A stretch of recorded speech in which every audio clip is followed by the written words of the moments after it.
When you picture a massive cyber breach, you probably imagine some genius hacker in a dark room finding a one in a million flaw. But what if the real story is, well, a lot less glamorous and actually a lot more preventable? Okay, let's get into it. So, get this. The data shows that in over 90% of breaches, the attack was made possible because of preventable gaps. We're not talking about super sophisticated attackers here. We're talking about things like poor visibility, inconsistent security controls, or just way too much trust. And that's really the core idea we're going to unpack today. And where are we getting all this info? Well, everything in this explainer comes straight from the front lines. It's from the huge Global Incident Response Report for 2026, put together by Palo Alto Networks Unit 42. They analyzed over 750 major cyber incidents to get these insights. All right, first up, the trend that is changing absolutely everything: AI as a force multiplier. We are way past the experimental phase here. For attackers, AI is now a core part of their operations, and it's completely rewriting the economic rulebook for cybercrime. What's so wild is how AI just removes all the friction for these guys. It lets them move faster, try out new attacks more often, and even launch multiple campaigns all at once. It's basically compressing the entire attack lifecycle, from the first peek inside to the final impact. And you can actually see this incredible speed in the numbers. The fastest quarter of all intrusions now go from getting that first foothold to actually stealing data in just 72 minutes. I mean, that's down from 285 minutes the year before. The window you have to defend yourself is just shrinking like crazy. For years, attackers have had this really clever trick up their sleeve called living off the land. It just means they misuse legitimate tools that are already on your systems. Tools like PowerShell, or another one called Windows Management Instrumentation. You'll see it as WMI. They do this to blend in and just hide in plain sight. But now they're taking that exact same playbook and applying it to a whole new world. They are now living off the AI land. And yeah, that means they're weaponizing your own company's AI platforms. For example, Unit 42 research showed how an attacker could abuse a platform like Google's Vertex AI to give themselves more privileges, and then use a malicious AI model as a Trojan horse to sneak data out. And this story just perfectly captures how AI has lowered the bar for entry. In this actual case, a really unsophisticated actor used a large language model, an LLM, to write this perfectly professional script for an extortion scheme. The AI didn't make the attacker any smarter, not at all, but it made them look professional enough to be incredibly dangerous. Okay, so that leads us right into our second huge trend, and you'll see how these build on each other. As that old idea of a network perimeter just fades away, a new one has taken its place: identity. The game has totally changed. Attackers aren't really hacking in anymore, they're just logging in. And wow, do the numbers back this up? In nearly 90% of investigations, weaknesses in identity security were a major factor.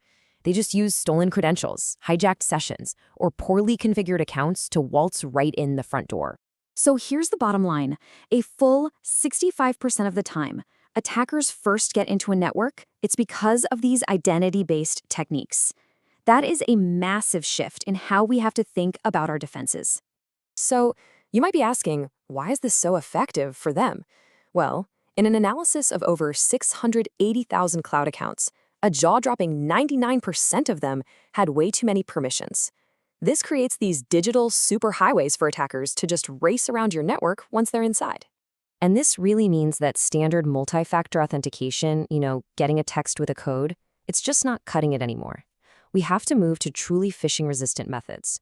We're talking about things like physical security keys or biometrics that use protocols like FIDO2 or WebAuthn. This is especially crucial for your most important accounts. Attackers are also getting really crafty about staying in too. They're misusing stolen session tokens and exploiting sketchy permissions that are granted through protocols like OAuth. This lets them keep their access and move around without ever needing to log in again. Which, naturally, brings us to our third major trend: supply chain contagion. Now, this isn't just about finding a vulnerability in some piece of code anymore. No, this is about the whole web of trusted connections between all the SaaS apps and vendor tools that we all depend on every single day. The new way things go wrong is this one-to-many model. An attacker just has to hit one company upstream, and they can potentially cause chaos for hundreds of that company's customers downstream, all because those customers trusted that connection. It's basically contagion at a massive scale. And again, we see this playing out in the data.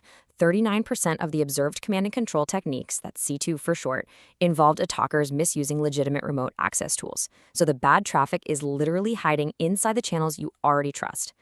Check out this real-world case. Attackers used valid OAuth tokens they stole from a sales tool to get into a company's Salesforce system. But the really shocking part was what the company found next. Nearly 100 other third-party integrations, a lot of them just sitting there, dormant, unmonitored, creating this enormous hidden risk.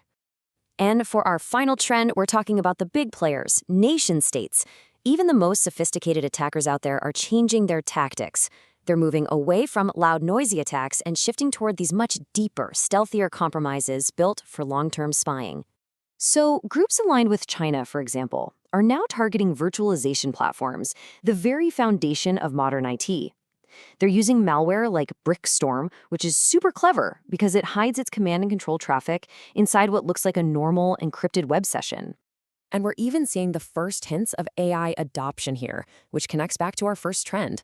A suspected Russian malware, which they nicknamed LameHug, was spotted using a large language model to generate its C2 instructions. It's basically replacing a human operator with an automated AI. And their social engineering game, it's getting unbelievably personal. In one case tied to Iranian operators, an attacker used LinkedIn to send a highly customized, weaponized resume file to an employee that installed a backdoor. It's just persona-driven infiltration at its most sophisticated.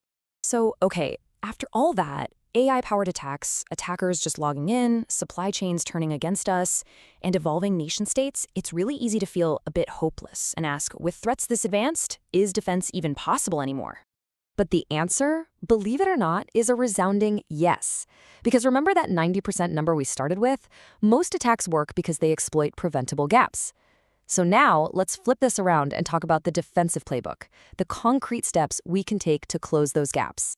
All right, so the playbook boils down to 5 key moves. First, you've got to harden your identity controls with phishing-resistant MFA. Second, you have to fight fire with fire. Use automation to contain threats at machine speed to keep up with AI. Third, you need to map out and secure your entire supply chain. And yes, that includes all those SaaS integrations. Fourth, get rid of standing admin rights. Use just-in-time access instead. And finally, you have to expand your monitoring to cover those deeper layers, like your virtualization infrastructure. And really, that brings us back to the most powerful and optimistic message from this entire Unit 42 report. Despite all the complexity and scary new trends, security is solvable. The path forward isn't about some magic silver bullet. It's about disciplined, consistent execution to close the fundamental gaps that attackers depend on. Hey, if this explainer helped you get a better handle on the threat landscape, please take just a second to click like and subscribe. Your support is honestly a huge boost for us, and it's what allows us to keep making more content like this. Thanks so much for watching.